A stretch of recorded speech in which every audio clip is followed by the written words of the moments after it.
Okay,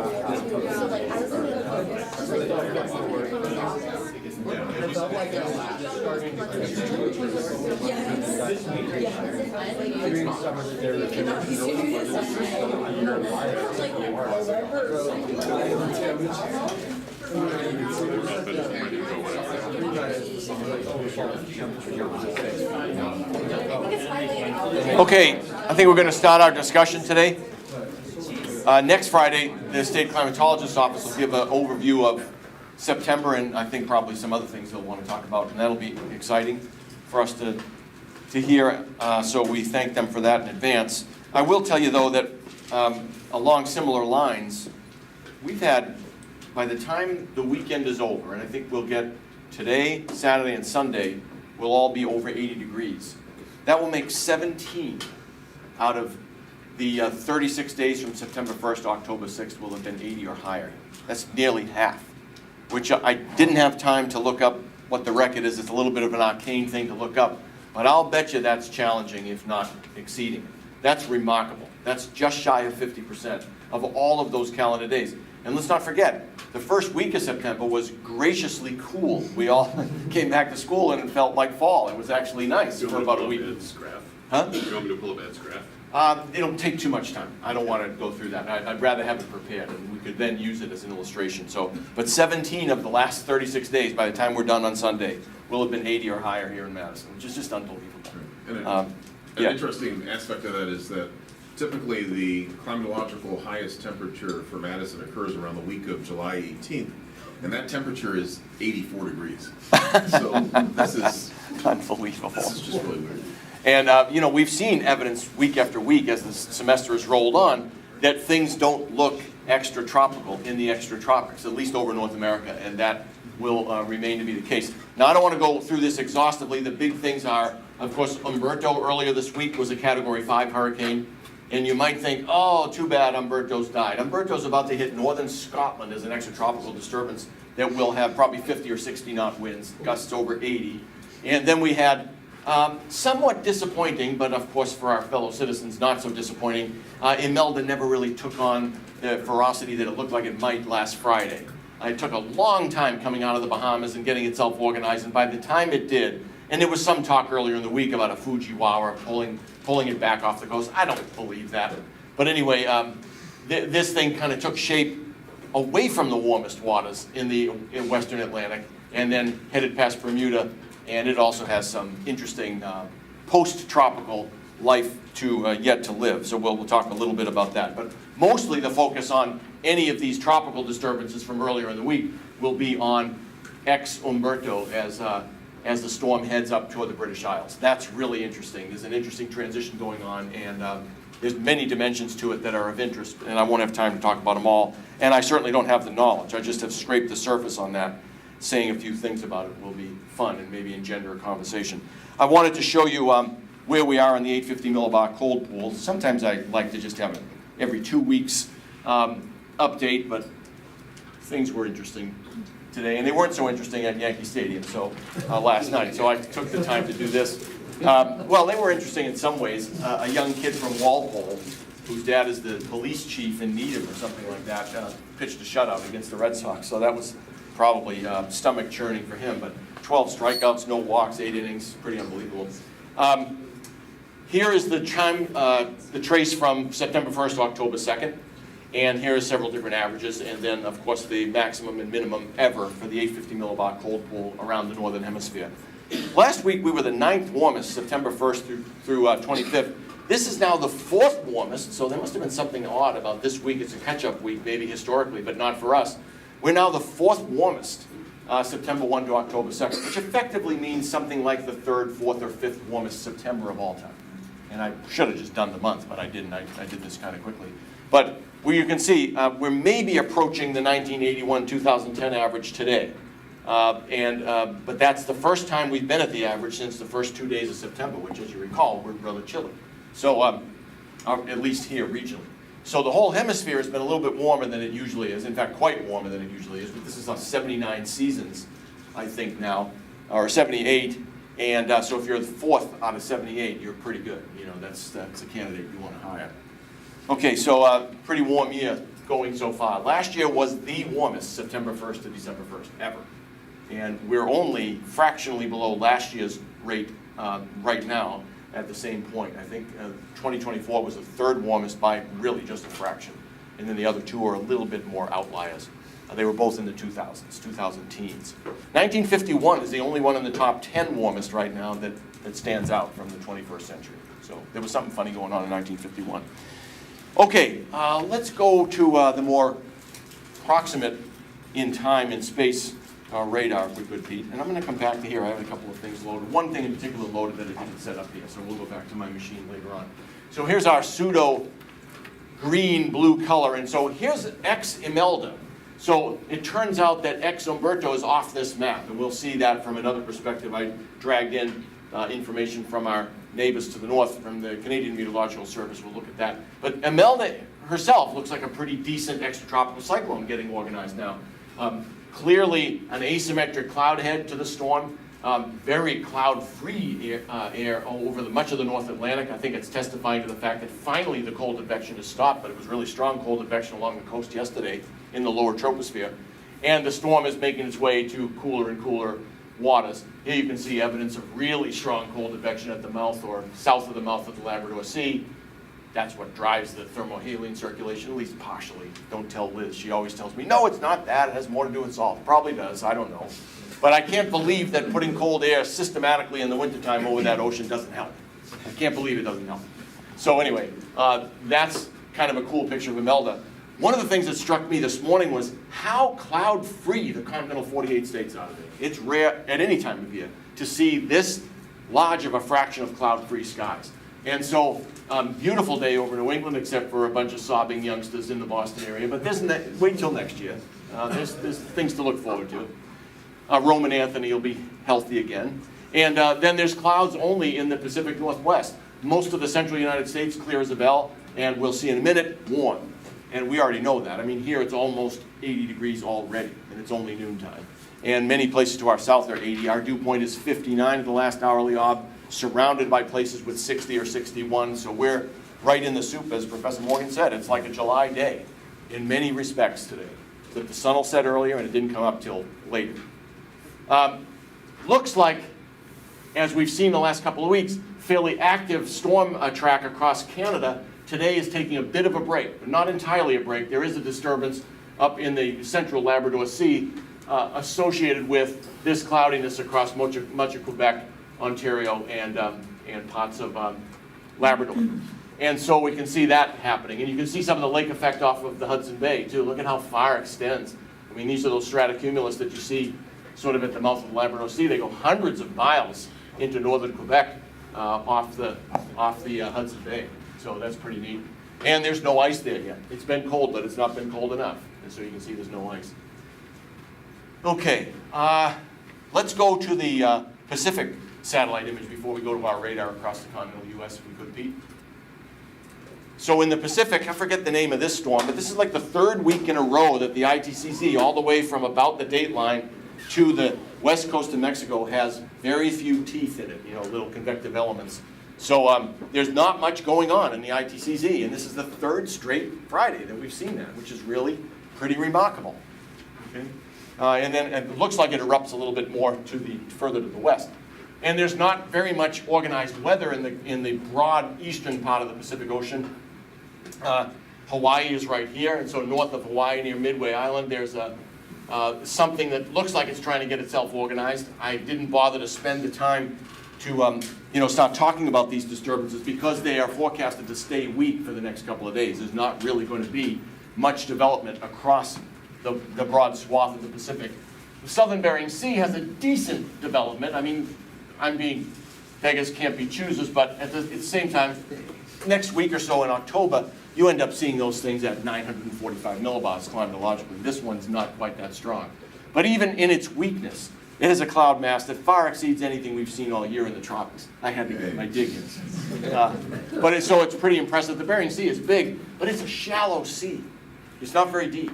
And so you get a strong storm, not this one, but if you get a strong storm up there, you can create gigantic waves. And I'm sure that has something to do with the ecosystems that live there. There's a lot of different marine life there that probably has a special place in a shallow, agitated sea. But I don't know that. I just know that if you're out there on a boat, you better bring your Dramamine or have it ready before you leave. That's not a good place to go How sailing. shallow is it? I'm not sure, 800 meters or something like that. So it's quite shallow for a large part of its extent. Okay, so that's it. I mean, again, another relatively boring, giant portion of the globe. There's not too much weather going on in that part of the globe today. Okay. So can we go to the radar summary across the continental 48? So, I was telling my class yesterday that, you know, they're beginning to do their weather discussions in class led by the students, and it's a big challenge. I know that's a big challenge, and it's a scary challenge. One of the things that you can do, though, to help organize it and kind of focus in is what should be the feature that you see either on the radar or on the satellite that you really want to talk about. That helps you to put some organization around it and you build out from there. It hasn't been very helpful advice the last few weeks because there just aren't that many features to look at. There's kind of this constant daytime convection that kind of blows across. Some of it seems to originate over the tropical Atlantic and then just makes its way across Florida. So it's not developing only over the peninsula. And you can even see some of that offshore of the Carolinas. A little bit of precipitation, a little better organized down near the mouth of the Mississippi at New Orleans. This feature here is persistent. We saw it yesterday afternoon, located maybe to the northeast of the San Francisco Bay, and now it's over central Nevada. We'll try and tie that to something we see in the mid-level synoptic charts in a minute. But that's the idea. I always try to find something that I can try to diagnose with what's on the weather charts instead of just jumping to the weather charts themselves. And so that's kind of it's reflected in the bias that I have for the order I like to present things. But broad picture across the continental United States, if you picked 500 places at random, something like 480 of them would not be precipitating today, and that's not usually the case. So this is a broad area without too much active precipitation this afternoon. Okay, let's go from here, Pete, to the super Petes, and we'll start at 300 millibars.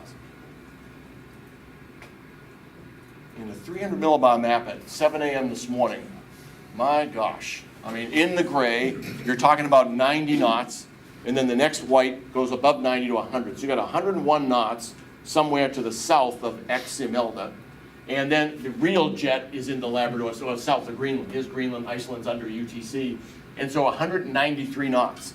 That's part of the developmental environment within which X Umberto is turning into a major storm for the northern British Isles, and we'll look at that in some more detail in a minute. This is what remains of Imelda. Here's a warm bubble. I think that's warm, right? Let's see, make sure of that. Yeah, that's a relative warm bubble at 300 millibars, and so it's not quite coincident with the minimum in geopotential height, but at 300 millibars, you may be close enough to the tropopause with an extratropical transition that perhaps things are a little bit out of kilter, but nonetheless, this is maybe the last place you see any signature of the original warm core structure of Imelda, and there's not much left of Umberto. We'll see that in just a minute. Though the last 2 weeks have been fairly active across Canada storm track-wise, this is a week where it hasn't been, or at least the end of the week demonstrates it's not very active right now. Here's the central Labrador Sea. I mentioned before, we saw that on the satellite picture. That disturbance is pretty intense, but it's very far north, and it's immediately downwind of this pretty decent upper trough, though it's not aided, the upper divergence is not aided by any particularly strong jet feature, as at the same latitude you have well over to the east. And the waves at this latitude are, though they're evident, they're not particularly strong waves. They don't have embedded wind speed maxima. They don't have very obvious, I shouldn't say anything about the thermal structure. When you get this high, it's a little bit funny. We'll see more at 500 millibars. But all the activity is further to the north. The only feature that corresponds to, one of those shortwave trough type features over the continental 48 is centered right over central California. And immediately downstream of that, we saw that precipitation feature, which was really the only precipitation feature that looked well organized in a moderate scale. That's downstream over central Nevada. So let's go down to 500 millibars. Before we go down, Yep. I was just curious about the remnants of Imelda. Yeah. It's a really bizarre thermal structure. It is. Level. Yeah, And it I'm is. trying to piece together what that looks like, because you think under an upper trough like the one over, in northeast Canada, Yeah. where it's really cold at the center of it. Yeah.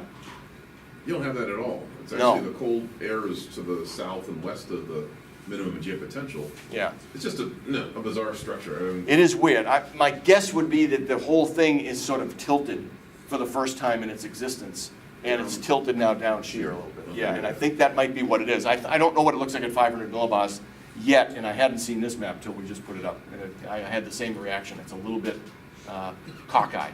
Let's see what it looks like at 500, because I think we'll see the same trough, and then we'll see whether or not the 500 millibar thermal structure is a little bit better. No, look at this. -2 is also to the east of the cutoff disturbance, and it's -20 at the core. So this is, we're catching it right in the act of shedding its tropical characteristics. It seems to me, and much more obviously adopting extratropical characteristics at this level. So it's less tilted at 500 millibars than it was at 300, I think. Or it's got a different orientation anyway in the vertical. Yeah. So what the tropical nature of the disturbance is more retained, I think, in the upper troposphere right now than it is in the middle of the lower troposphere. And down shear, right? Yeah. So that's interesting. And this is completely cut off from most of the wavy zonal flow across high latitude Canada. But Umberto preceded Imelda and actually got itself ingested a little more directly into that westerly mid-latitude flow, as we'll see in a minute. So this one will kind of always stay as a sort of a droplet of vorticity shed from the main vortex at higher latitude. Here's the disturbance at 500 millibars, kind of centered a little bit further to the west and the north over northern California. Pretty decent baroclinicity here. It's like -13 south of San Francisco, and it's -23 or 24 at San Francisco. So that's a reasonably strong temperature contrast. And we saw our precipitation band, the only one of interest, or organized, right here in central and northern Nevada. And that's downstream of the upper trough. So that's where it should be. But boy, we've been starved for interesting weather. Look at these temperatures at 500 millibar. Uniformly almost -10. There's a whole bunch of -10s. -11 and 12 here occasionally. This is the Doge area where we don't care about sampling the weather anymore. And then there's a few over the Intermountain West. So might as well stop taking observations. What have they ever done for us?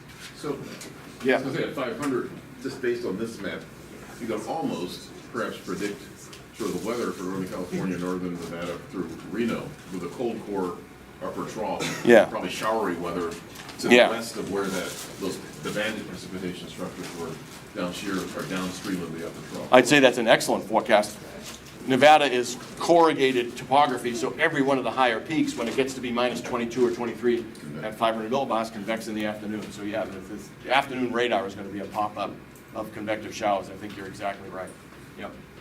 And for us, westerly flow generally, although not quite far enough south to guarantee that we stay warm, but anytime we have westerly flow, we tend to be warmer than average. It's true almost any time of year, and that's the case today. And it even tends toward a little bit west-southwesterly right near us. And a ridge axis apparently between Minneapolis and Green Bay, so that's maybe some high clouds encroach a little bit, but there's not much data upstream. And there's not much flow. It's pretty weak. Geopotential height gradient's weak. But the ridge axis is right there. Okay. Let's go to 850, just to get a sense, Pete, of the thermal contrast in the lower troposphere. And the first thing I'll draw your attention to is here's our storm in the mid part of the Labrador Sea. We saw it on the radar. We saw the 500 millibar trough is pretty intense right in that location. And this thing has kind of a distributed thermal structure that's of some interest. It's not really an intense cold frontal structure, but you can see about 10 degrees of contrast right across northern Quebec, parts of southern Hudson Bay, Ontario, and then into Manitoba. And then pretty deep minimum in geopotential height. This is 1,061 meters right there off the coast of, what is it, Yucatan or someplace. And there's Imelda, which has definitely taken on an extratropical look. Here's a baroclinic zone that it's ingested into a warm frontal type structure. That baroclinic zone extends to the northeast. It's connected to Umberto. And then here's a sort of a cold frontal baroclinic zone, fairly intense, right near the center of the storm, and then weakens rather considerably as it goes off to the south and west. And a big anticyclone sitting over the eastern Piedmont, the Appalachians. And then not too much to describe on this portion of the map on the Pacific coast. So we're plus 16 at Green Bay at 850 millibars. And I'll remind you what that is. That is 60 degrees Fahrenheit at 850. Okay, so it's like a July day, it really is. And that's almost a local warm spot. It's a little warmer to the west. There's a bit of a lee side trough here because the flow we saw was across, not really far south, but across the high northern Rockies. This flow across the high terrain and subsidence immediately leads to these somewhat ridiculously warm temperatures in the Dakotas. Plus 21 degrees, it's 23 degrees at Goodland, Kansas at 850. And the same is true at El Paso and down here near Amarillo. So some interesting effects of the high terrain and westerly flow across it. So let's, and that's a reservoir of warm air for us to the southwest. The flow turns from the southwest, and that air has been warmed by subsidence. The atmosphere doesn't really care how it's been warmed, it's still going to be affected to the northeast and warm us up. So it looks like, I think today was supposed to be the warmest of the next 3 days, but I don't know, we'll see. Okay, can we go to the Canadian, I got it on my chart here, or on my machine. Can we go to the Canadian Meteorological Service animation of what's going on there? Let's see. Here it is.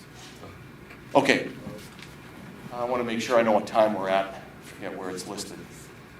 We're at the late period of this. Okay, so just to get you oriented, here's the maritime provinces, northeastern United States, and then the British Isles and Western Europe.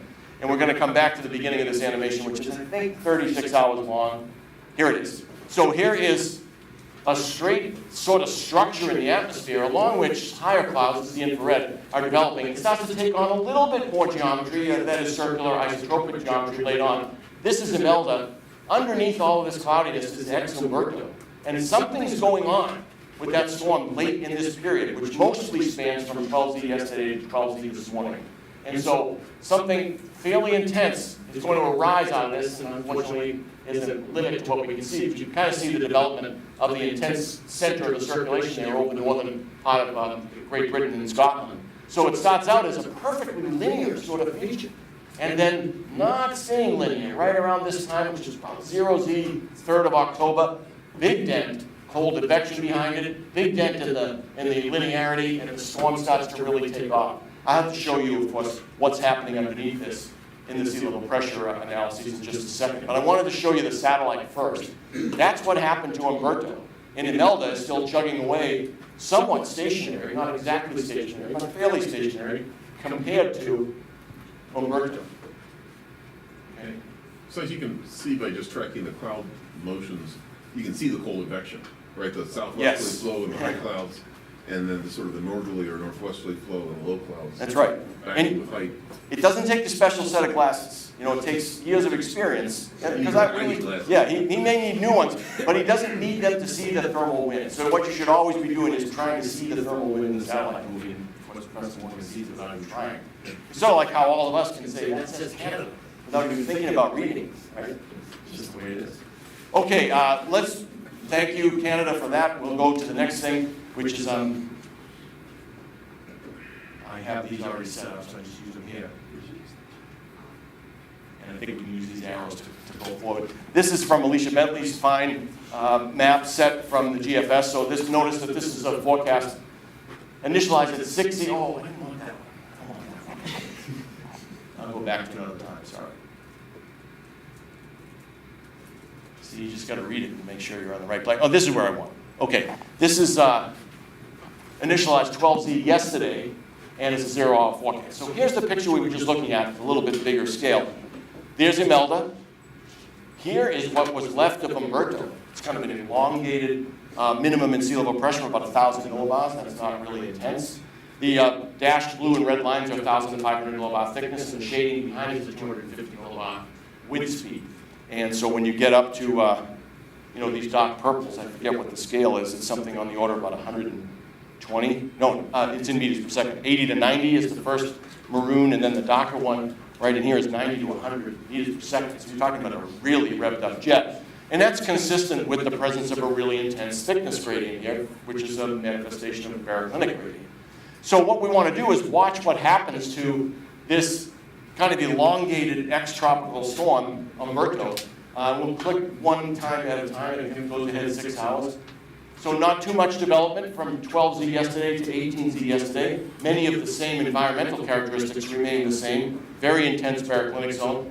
almost 100 meter per second jet right there. So this is all occurring on the anticyclonic shear side of the jet.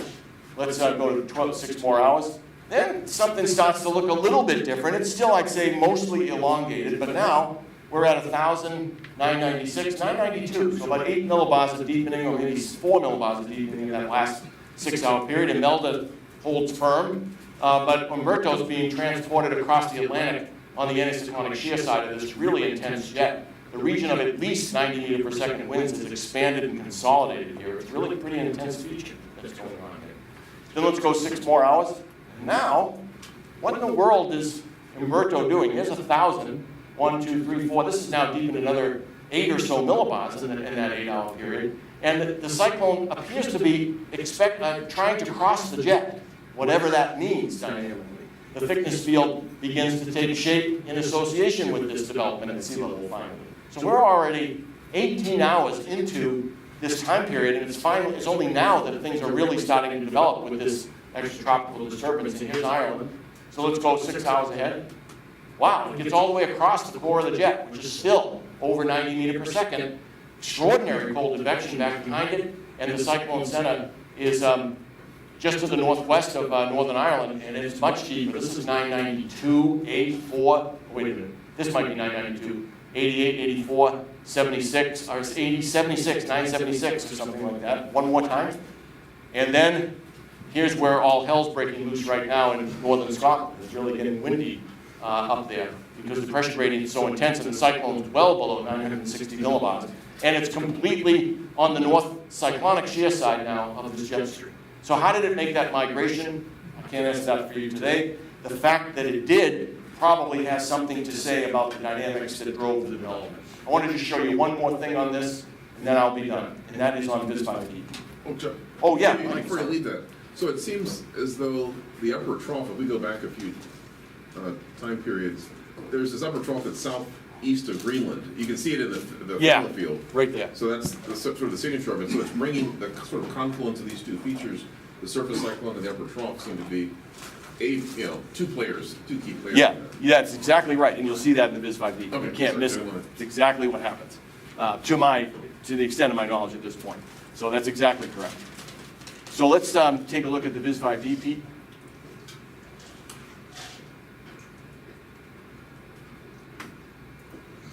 And to clear things up, I just show sea level pressures at 1,000 or lower than that. And this is from the same GFS originating at 06C yesterday. So it's the same initialization as what we just saw. So things might get smoothed a little bit differently, and I try to get the topography of the national boundaries out a little bit better than just in white. So here's Umberto, and there's Imelda, there's Bermuda, so they're trying to do their best there.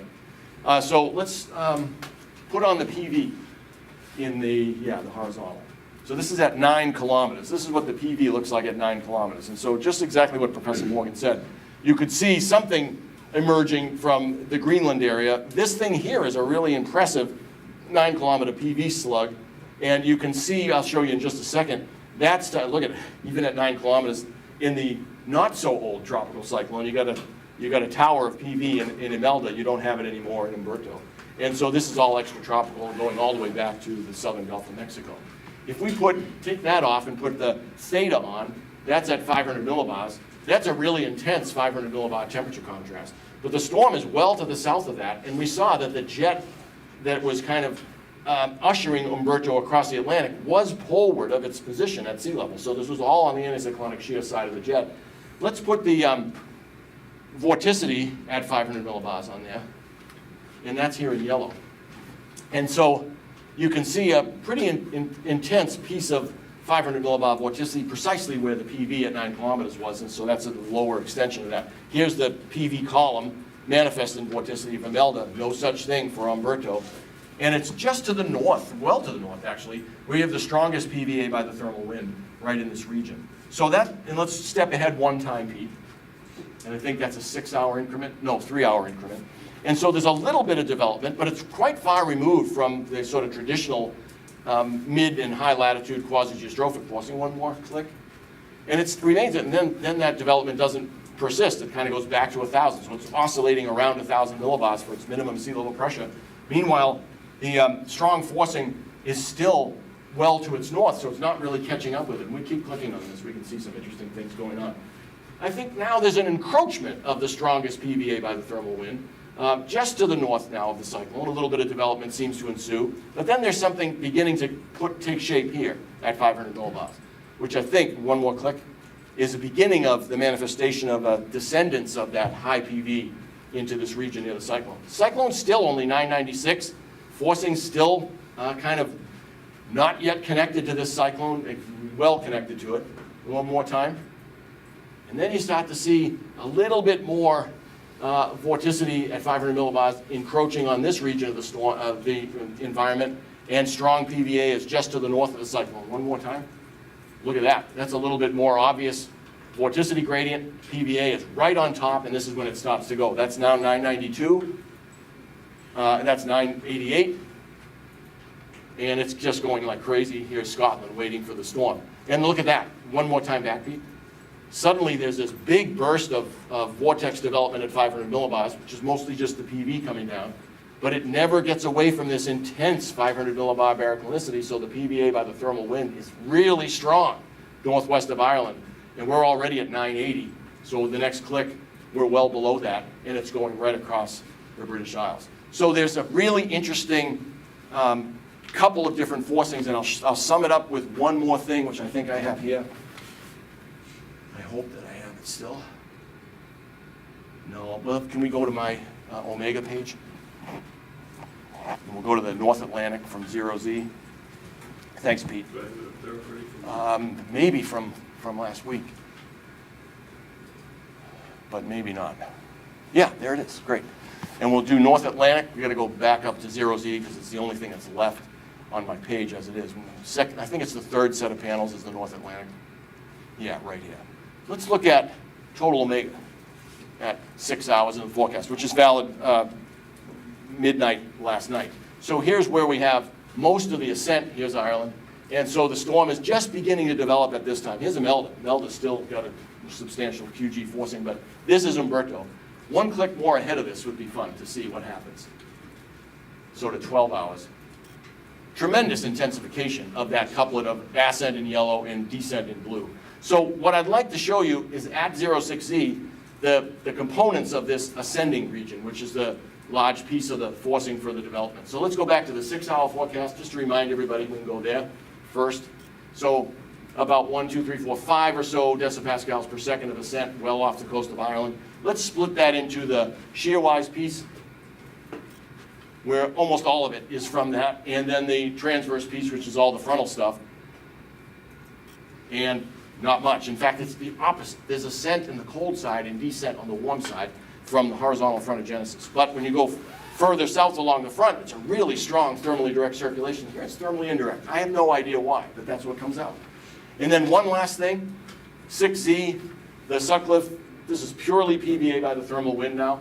It's cartoony. It's a little bigger. It's more intense. There's a huge compensating negative deformation forcing on top of this. So that's why the total Omega is not as big as this. But nonetheless, we can split this, which is definitely controlling or directing the development in a fairly substantial way, into what's done by the shear and what's done by the curvature. So let's go to the 6Z shear vorticity forcing. There it is down there.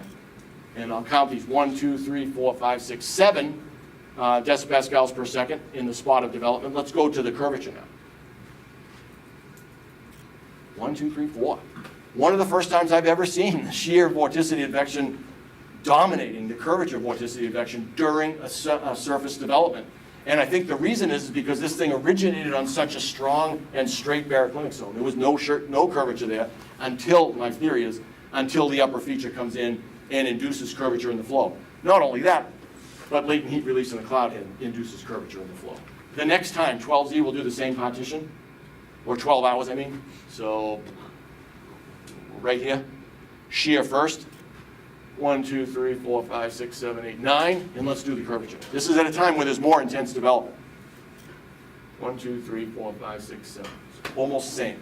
So there's a period of time where the shear vorticity advection dominates the initial development, and then after that, the curvature takes, at least comes to the same prominence, and in later times seems to dominate.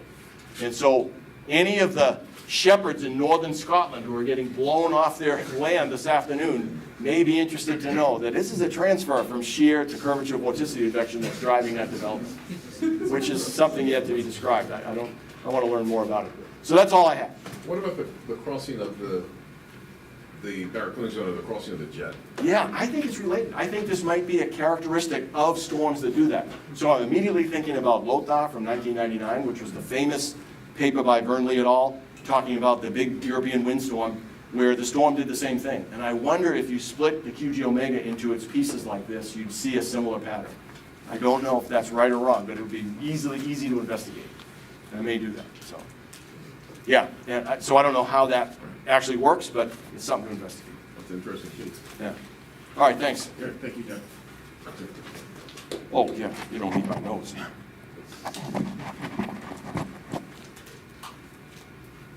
Really appreciate how John started with, on BIS-ID with the contour intervals below, from 1,000 and below.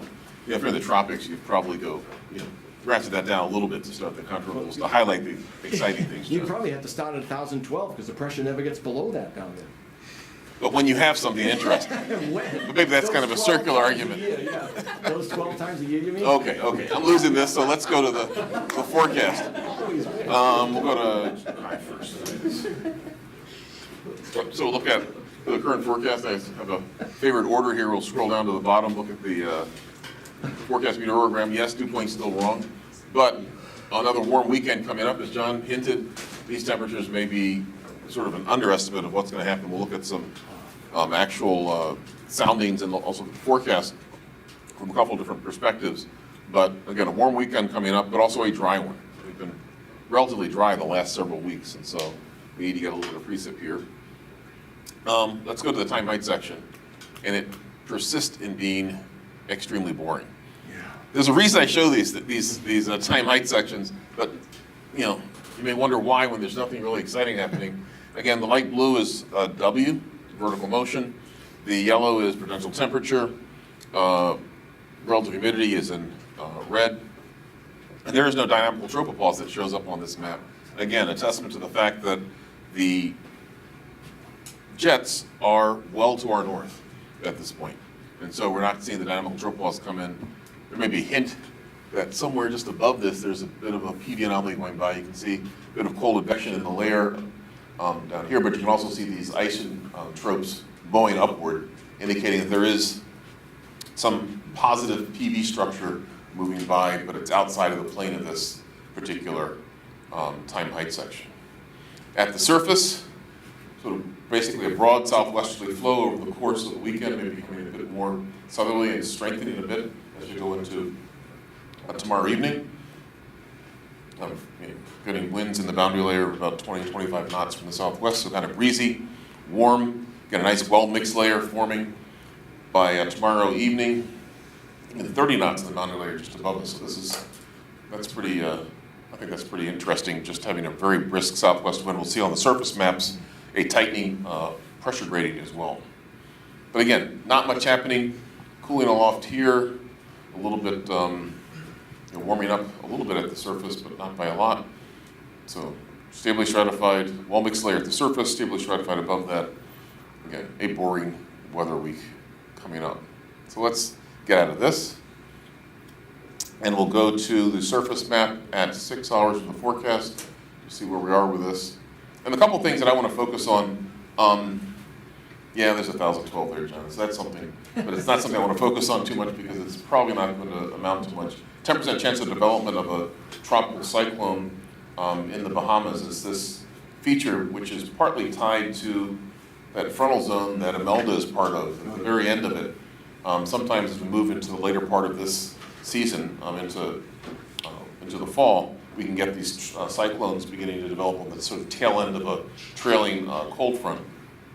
And that's what the Hurricane Center is watching, but because of relatively strong shear and strong upper level winds, they don't expect this to develop. This is expected to at least slowly drift toward the east, or to the west, northwest, over the Florida Peninsula into the Northeast Gulf. This other area where we saw the cloudiness and showers that showed up on the satellite and radar, That's going to persist as well. And then there's another area of cloudiness. And there was a hint, at least at 850 hectopascal, of a circulation deep in the Bay of Campeche, but that's not something the Hurricane Center is watching. So tropics are relatively quiet now, and then far out in the western and the eastern Atlantic, there is a disturbance moving off the African coast today that has a moderate chance of development as it moves into the central Atlantic next week. So we'll watch for that. Maybe next weather watch. Will it curve up into the Atlantic, or will it move closer to the Caribbean and Gulf of Mexico another 2 weeks from now? But here we are. A little bit of light precipitation forecast by the models over parts of southern Illinois, Indiana, and western Kentucky. But here's the prominent area of precipitation that John noted in the radar, right? Those bands of precipitation that we're setting up ahead of the upper trough. When you're sort of deep in the upper trough or beneath it, then you get those showery types of precipitation. That's kind of an unusual aspect of, I guess, weather on the Pacific coast as opposed to over the central U.S. or even eastern U.S. When you get a frontal passage, it's before the front comes through that often you'll get some of the precip, and then post-front frontal passage is when you get lots of the precip on the west coast. And some of that's because if you have a deep upper trough associated with that frontal passage, it's very unstable aloft, and that leads to convective showers. Downstream of the trough, as you expect in most places, you're going to see maybe some organized precipitation structure. That shows up pretty well. One of the things I want us to watch as we go through the forecast is the slow movement of this upper trough and the persistent bands of precipitation that are going to set up just on the periphery of this. And it seems to me, this is just a suggestion, but it sort of encouraged a conversation about this, that part of that slow movement is due to the erosion of the leading edge of the upper trough itself, but also the persistence of the ridge over us, over the central and eastern part of the United States, is due to the generation of this low potential vorticity in the upper trough. We'll see that in a moment. So first, to sort of set this up, let's go look at the 60-hour total cumulative precipitation. You mean from the latent heat release? Yeah, latent heat release. I think that's a good idea. So here's what we're going to see in the forecast. So this is through the first 60 hours of the forecast. You get this pretty impressive band of precipitation well to our north, and we'll see that it's going to correspond to sort of the edge of the, where the jet is, well, far to our north over time. The release of precipitation in the middle and lower troposphere is associated with a depletion of potential vorticity aloft. The low PV aloft is associated with anticyclonic circulation, so it kind of can feed in as the air parcels are traveling through this precipitation region, losing their PV. In the upper troposphere, you're going to see a deep anticyclonic circulation form. And here are the traces of some of those disturbances in the tropics on the southern end of this tropical high that's off the east coast of the United States. So let's go back and go to 18 hours of the forecast. We'll step through this quickly, then we'll look at actual PV. So the trough moves inland further across Nevada, as they say out there. Did I get that right, Chris and Karen? I know they're watching. Here, big area of precipitation that occurs in Manitoba and parts of Ontario with a heavy precipitation right here. We'll sort of look at some of the forcing mechanisms for that in just a moment. But so a lead trough is formed to the north from South Dakota, North Dakota into Manitoba. But stronger pressure gradients are to our west. We'll see that as this weather system slowly moves to the east, the gradients are going to increase, and we'll see the winds respond accordingly. So this precip right here in Manitoba and western Ontario, let's look at 850 hectopascal to see if we can get some sense of what's happening with thermal structure. Well, one thing that's certainly pretty clear is that at this time, and certainly earlier, really strong localized warm advection at the head of this thermal ridge, right? And that localized warm advection, not just the broad warm advection itself, but localized warm advection here is going to be a focus for, in sort of a classic omega equation for ascent. And so I'd argue that perhaps some of this is due to the forcing for ascent due to localized warm advection. Here in parts of South Dakota and North Dakota, again, it's relatively uniform thermal advection, but you can even begin to see just further upstream where the cold advection section of this trough, a nice frontogenetic band with confluence occurring here, which is perhaps going to be responsible for the formation of sort of banded precipitation structures. Let's go back to the 18-hour forecast and look at the precip. It has to be moist, or you have to have sufficient moisture in order to get precipitation, but there is that area of precipitation that's beginning to start beginning to form along the front. Let's go down, let's go to another map time before we get to that. We'll look at 500 at the same time. Is it 12 hours we're looking at? You were 18, okay. Okay. Not much at 500 hectopascal to, sort of write home about in terms of forcing for vertical motion. These are very small features in the overall flow. So that's not going to really be significantly responsible for anything. Here's that deep upper trough over the west, again, over the west coast now, fully over Nevada. Let's go to the next map down at 12 hours. Not the next one, sorry, relative humidity lifted index. This is a new one. It's a little bit different than we've had before. So this map kind of changed the color coding and changed a couple things on it. This is this shows the relative humidity in the layer from 850 hectopascal to 500. It's averaged. Here's the color coding. And superposed on that is a lifted index. It takes the best lifted index, that is the most unstable lifted index for a set of parcels taken from the boundary layer. Lifted index is defined as the temperature, environmental temperature, minus a lifted, associatively lifted parcel temperature. So negative would imply that the parcel is warmer than its surroundings. So where it's negative is where you expect to see instability. Positive values, things are going to be stable. If the numbers are kind of between 0 and -2, that's certainly unstable, but probably requires significant forcing for convection to occur. If it's more negative than -2, between -2 and -6, there's a moderate chance that you might see convection, and forcing doesn't have to be particularly strong for it. Over much of the United States, this is fairly stable. We can see in parts of the northern plains, we do get an area of negative lifted index, but it's dry at this point, so we're not going to expect much in the way of convection, perhaps at this time, because we just don't have the moisture for it. And then let's go down to, since we can't look at all of these, 18 hours, we'll go to 315 to 325, the potential vorticity here. So this is an isentropic layer. We're looking at PV, potential vorticity in this isentropic layer. Upper trough shows up really nicely here. We cut off here the potential vorticity fields, which means it really can't amplify. You can't advect, transport into this upper trough any higher values of potential vorticity, because there's nothing higher than the value you see here. And to the extent that the flow is adiabatic and frictionless, this is going to be conserved. You can use the winds on this map to sort of determine where is this feature going to move next. And the core of it may be moving eastward, but you can see the flow along the edges of this almost parallel to it, so very slow motion, slow moving, very slow moving feature. The other thing to note on this map are these low values of potential vorticity that are roughly in the vicinity or downstream of where we saw the heaviest precipitation. Let's go up to a higher level at the same time. It might be a bit more impressive at that level. Yeah.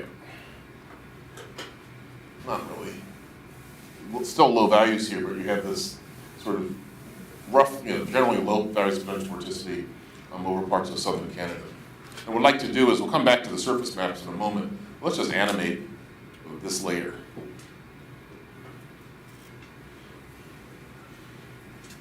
And what you see in that animation, I don't know if we can slow this down or not. Yeah, we can. Thanks to Pete, we have these, not animate GIFs, these HTML loops that have been set up. Tom Whitaker's the guy who wrote the animator. Great. So thanks to Tom and to Pete. So if we can slow it down even a lot more, maybe it's going to be better just to step through it. Let's stop there. So let's go back. Right there. Okay, so 12 hours, that's where we saw. And if you step forward slowly, just watch what happens to the potential vorticity in this area. Again, if things were truly conserved, these purple values shouldn't be appearing. These purple values here indicate significant precipitation and latent heat release has occurred in the preceding time interval.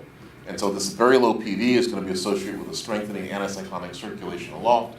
Go ahead again, and this area gets spread out through southern Canada into northern parts of Ontario. Very low values of potential vorticity, which means the jet has lifted also north of this region. Continuing again for a couple more clicks, 48, that's 54. Still getting low values now. It's outside of the map, so we really can't see what's happening there. But we'll see, this is roughly in the region where we saw the precipitation occurring. It's downstream of the upper trough, And that's helping to reinforce this ridge, and in fact strengthen it and amplify it as it goes to the north. We'll note here at 60 hours at the end of the forecast, if you go back and click for a second, Pete, notice we're beginning to get these negative values of potential vorticity forming just to our northwest. Right. That's an indication of precipitation, maybe thunderstorms beginning to form in the forecast to our northwest by the time we get to 60 hours in the forecast. So we'll just keep that in mind. I want to watch the time. Let's go back and click. Let's go back out of these maps. Again, the focus will be on the precip that was just north of the Dakotas and Minnesota. Let's go to 30 hours. I know time is getting short. This was associated with the leading edge of the warm advection that we saw earlier and the sort of concentrated warm advection. Here is this significant precip that's occurring back over the Dakotas, and we'll step ahead. Maybe we also want to turn this into a loop so we can just quickly get through this as well. That HTML5 loop.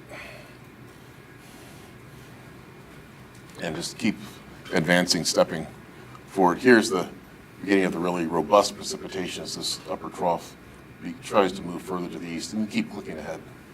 There's that precip, and that's where we saw the increasing negative values of, or lowering values of potential vorticity on the leading edge of this. The feature actually is moving somewhat.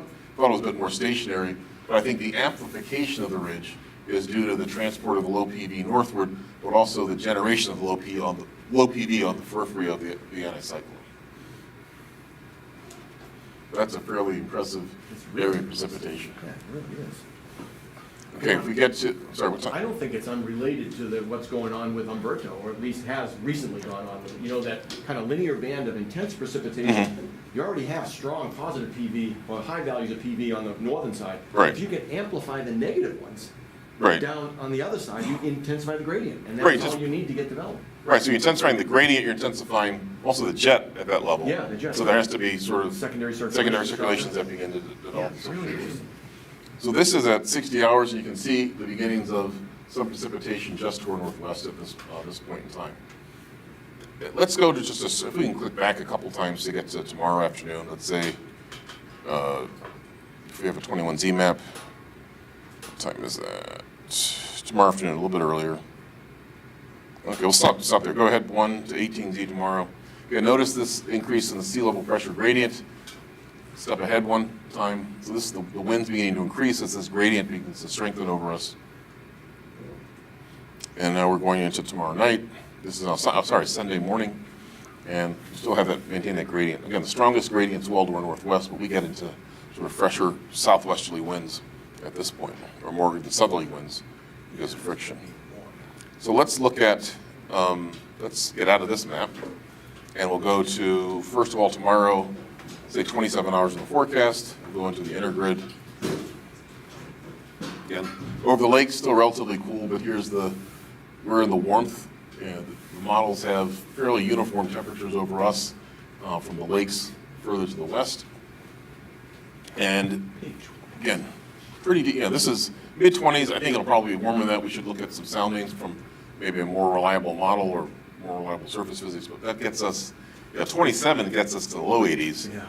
But I think there's some suggestions we can get even into the middle or upper 80s from some other models, and we'll look at that in a second. Let's just go to the end of this, and then I'll go to another model. So here's the encroaching of the cold front. You can see the nice wind shift across this band of precipitation out ahead of it as this front begins to move toward us. And some of this may be convective. This is where we're seeing the lowering of PV in the forecast. But nice, almost straight southerly winds over us by the time we get to Sunday evening. And so Monday morning, this is when the frontal passage is expected to go through. This is verified, or not verified, but also seen in the ECWF, seen in the GFS, as well as a bunch of different models that sometime Monday morning around 12Z, between 12 and 15Z, we got a frontal passage through here. And so that's the first arrival of some cooler air. So let's quickly go to the, what's it called? Pivotal, let's go to pivotal. So first part of the thing, dry weekend coming up, warm. And let's go to, I'm gonna go to tomorrow at 27 hours, 33 hours into the forecast. Okay, you can see here, they double the contour interval, which means the winds are gonna be twice as strong. No, it doesn't, no, it doesn't. Okay, let's take a point here and do just a quick sounding. And see if you see that sort of expected well-mixed layer in the sounding. Look at that. Oh, yeah, wow. 750 millivolts. You bring that air down to the surface, we're talking at least 84 degrees tomorrow in the GFS forecast. It's dry, okay, and, you know, it's gonna be a dry forecast, no precipitation expected with this 84. And we can just click ahead a little bit. Can we get even higher? So this is mid-afternoon tomorrow. I think the sun's being set. We already begin to cool off again as the sun begins to go down. It's been kind of an interesting thing with relatively dry air here. As soon as we've, you know, the sun angle begins to get lower, temperatures drop off pretty quickly. Let's see if we can jump ahead to, there's our nocturnal inversion beginning to form. We'll go ahead to 30, 24, 54 hours. New forecast.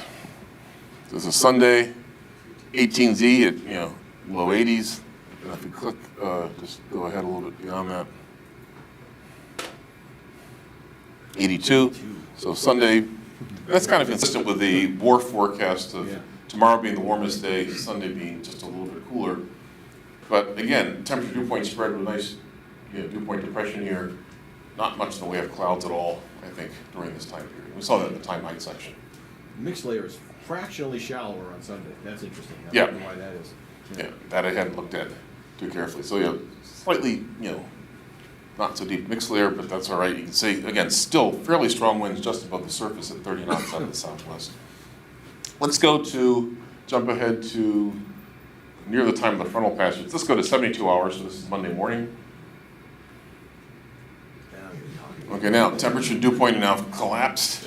We're almost saturated.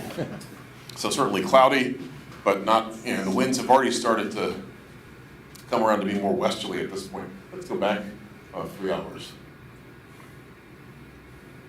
Yeah, so this is just before the front begins to arrive. We begin to moisten up, so it may be attempting to precipitate light sprinkles even before sunrise, but the column has to sort of moisten up a bit with some light precipitation.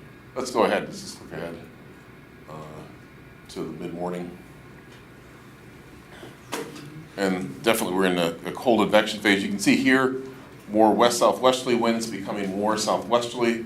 Not the strongest cold advection, but definitely that's coming in. I believe this little inversion here might be just with the top of the front. Oh, yeah. The frontal right. zone. Yeah. Frontal That's where the layer. shear is strongest. Yeah. Or stops. Yeah. Okay, and then we'll go ahead from this to 84 hours. It's becoming more southwesterly again, but we're definitely cooler as we get into next week. Nice. So this is 0Z, so on Monday evening, so going home on Monday after the precipitation's over, if it's over, we'll check the maps in a second, it's gonna be a much cooler day, probably by, 25 degrees or so compared to the day before. Let's go to the map. And just quickly step ahead to see how the weather's gonna unfold later this week. So 72 hours, we can see that front shows up, or 75 hours. There's the front, there's the precipitation along it. You can see the cold advection. It's just about to really begin moving into our area at this point. Let's go ahead to 84 hours. Still showers over us, but the thermal gradient is now, you can see the trough is just to our south by that point. And we'll go ahead to 96. Okay, front slowly moving southward, so it looks like Monday into Tuesday, a lot of clouds, we still haven't cleared out yet, but we'll see probably by Monday, or Tuesday morning, most of the heaviest clouds are gonna be just to our south, but the precipitation should be over. And this nice vast anticyclone is gonna begin building in. We'll go ahead just a day, 120 hours. There's a nice, I like to say big bubble, no trouble, nice weather on Wednesday, but cooler, definitely cooler. If we do one quick sounding here. 59. I wish I tried to get forward. God, I'm even happier. That's John's one, right there. Oh, well, if it mixes down, this is 12Z? Yeah, this is Once 12Z, the yeah. inversion's gone, it'll be 59. Yeah, let's see what the high is gonna get to. Oh, we should have done that before we step forward. Let's see, yeah, there we go. 64. It's warmer than Actually, it's warmer than I would have anticipated. So we warm up nicely, but it's gonna be a cool day. Dew point's now back in the 40s, so this is John Martin approved weather, I guess, for Yeah. the, And this is when the leaves start to react. The, 20-degree temperature swing between the high and the low. That's like a They stop to characteristic change. thing, okay. Yeah, it does something to their chemistry, that's what I've heard. All right. Chemistry, that, I'm out of my element talking about that. Yeah. Pun intended, element chemistry, Yeah, folks. periodically. Periodic, that was Yeah. good. I want to see your reaction. Something stoichiometry, but I'm not gonna. In any case, and we'll just go ahead to 168 hours to set us up for next Friday morning, for our next weather watch. Again, 2 huge anticyclones over us. Looks like fairly quiet weather for the week ahead, but cooler, drier. Nice. Heat's on this weekend, maybe some precip early on Monday morning and Monday afternoon, and then beginning to clear up by the time we get to Tuesday, and cooler weather. All right. And if we jump ahead, I always just do it, we're here 384 hours just for fun, cartoon time. Oh, snow to our west. Everything we want. Yeah. Tropical cyclone in the Gulf, snow to our southwest. 10:46 in eastern Montana. It's southwest of us. Look at that. That's It's up to be southwest of us, then we can get some snow or something. and really high pressures in eastern, western Montana. Yeah, look at that. Kalispell is like -5 10:46. overnight. Now, I hadn't seen this before, but that's gonna, if we have this to talk about next Friday, Yeah. because it's gonna be a week closer, that'll be great. Yes, But indeed. I'm talking about this, John. Just Yeah, what's happening over here, because I don't know what that. I know you are. And just while we're here, if we see East WF, I don't know if they're all the way out yet in their run. And it looks rather different. It looks very different. Still a tropical cyclone down here, but, Oh, the 540 line south of the border, yeah. which I mean Illinois. Right. All right. So, and we get to occur at the same time, just to show the difference. Or that's a better way to do it, but let's go to GFS at the same time. 360 hours. Wow. Very different. Totally So, different. we'll see. Wow. Don't have time to go into that difference. All right, well, have a wonderful weekend. Thank you, Pete. Thank you, John. Thank you, Michael. And looking forward to the state climatologist office next week. Wow, what a difference. To deal with that or do you want the ECWS solution? You know,